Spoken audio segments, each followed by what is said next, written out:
والذين هم لفروجهم حافظون إلا على أزواجهم أو ما ملكت أيمانهم فإنهم غير ملوم فمن ابتغى وراء ذلك فأولئك هم العادون.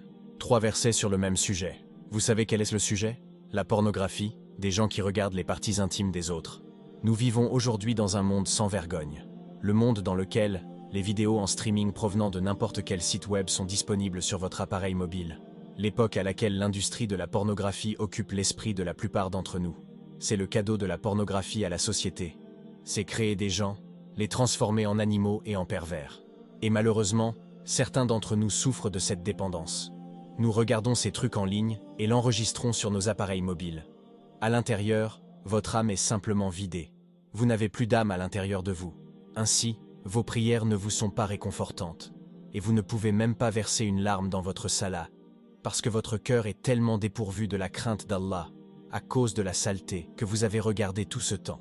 Elle vous a transformé d'être humain en animal. Le prophète Muhammad sallallahu alayhi wa sallam dit « L'œil commet la fornication, et sa fornication est le regard illicite. Et la langue commet la fornication, et sa fornication est la parole illicite. Et le pied commet la fornication, et sa fornication c'est les pas vers l'illicite. Et la main commet la fornication, et sa fornication est le toucher illicite. Et le cœur se passionne et désire. La partie privée approuve cela, ou le dément. C'est pourquoi Allah le Très-Haut nous a ordonné dans sa parole. Dis aux croyants de baisser leur regard et de garder leur chasteté.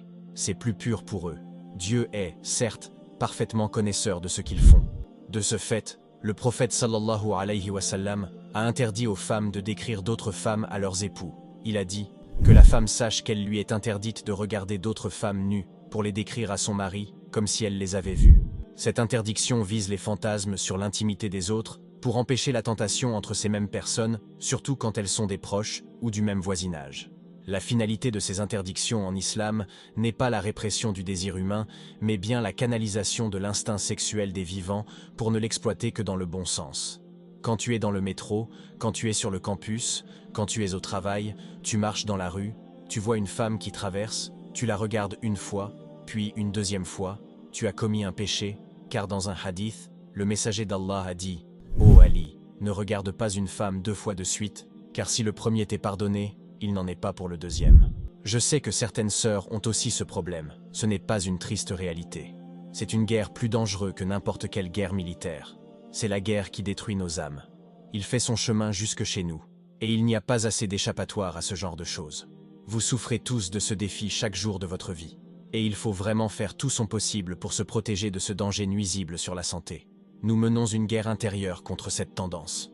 Et je sais que certains d'entre vous ont déjà essayé d'arrêter cette tentation, mais ils y reviennent. Vous revenez en arrière et vous continuez à tomber dans ce piège, mais ne vous abandonnez pas quoi qu'il en coûte, ne soyez pas seul. Soyez avec de bons amis qui vous guident vers le bon chemin, sortez, étudiez ailleurs, allez quelque part où il y a d'autres personnes. Parce que lorsque vous êtes seul, Shaitan peut prendre le dessus sur vous. Et il faut vraiment faire tout son possible pour se protéger de ce danger nuisible sur la santé. L'addiction à la pornographie, c'est quoi exactement? Imaginez que vous ayez une envie tellement forte de regarder des vidéos ou des images pornographiques que ça commence à prendre le dessus sur votre vie quotidienne. Ça peut aller jusqu'à vous empêcher de sortir avec vos amis, de passer du temps en famille, ou même de vous concentrer sur vos études ou votre travail. C'est comme si vous étiez attaché à ça sans pouvoir vous en détacher. Dans l'islam, on nous enseigne à protéger notre regard et à garder notre cœur pur. Le prophète Muhammad, paix et bénédiction sur lui, a dit dans un hadith rapporté par Muslim « Les yeux commettent aussi l'adultère, et leur adultère, c'est le regard. » Ce hadith nous montre que même nos yeux peuvent nous entraîner vers des péchés si on les laisse vagabonder. Regarder des choses qu'on ne devrait pas regarder, c'est déjà commencer à s'éloigner du chemin droit que l'islam nous ordonne de suivre. Mais ce n'est pas juste une question de religion. Pensez aux problèmes que ça peut causer dans votre vie personnelle. En plus, ça peut vraiment jouer sur votre santé mentale, vous rendre déprimé ou anxieux. Maintenant, voici quelques moyens qui pourraient vous aider grâce à l'assistance et la force d'Allah à vous éloigner de ces péchés. Sachez que c'est la pudeur et la crainte d'Allah qui protègent le serviteur de tomber dans l'erreur. C'est la crainte d'Allah et la conscience de sa surveillance dans tous les états, avec cœur et présence, qui font acquérir la préservation et par la suite les jardins du paradis. Allah le Très-Haut a dit dans son noble livre « Et pour celui qui aura craint de comparaître devant son Seigneur, il y aura 2 jardins.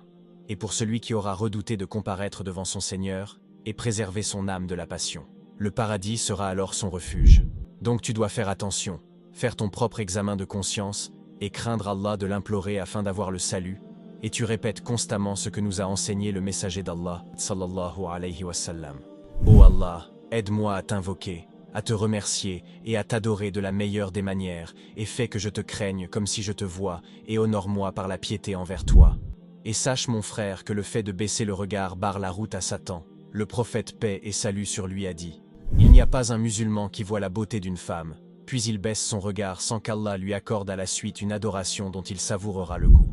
Tu peux espérer l'exaucement si Allah le veut.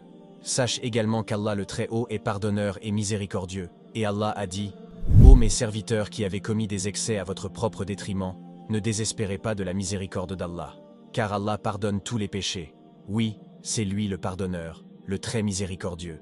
Et revenez repentant à votre Seigneur, et soumettez-vous à lui.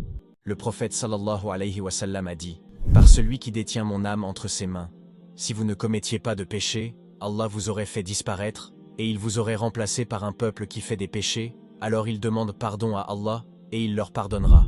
Et reçois la bonne nouvelle que tant que tu ressens le dégoût du péché et que tu crains Allah, le prophète sallallahu alayhi wa sallam a dit: celui qui se réjouit quand il fait une bonne action, et s'attriste quand il fait une mauvaise action, alors il est un croyant.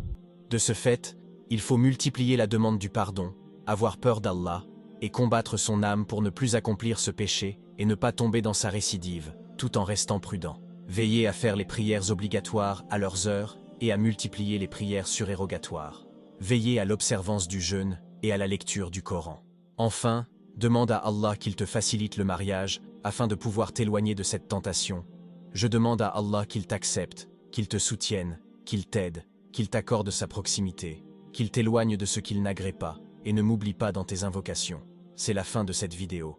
Si elle vous a été utile, n'hésitez pas à laisser un j'aime pour nous soutenir. Qu'Allah subhanahu wa ta'ala nous guide et nous fasse miséricorde.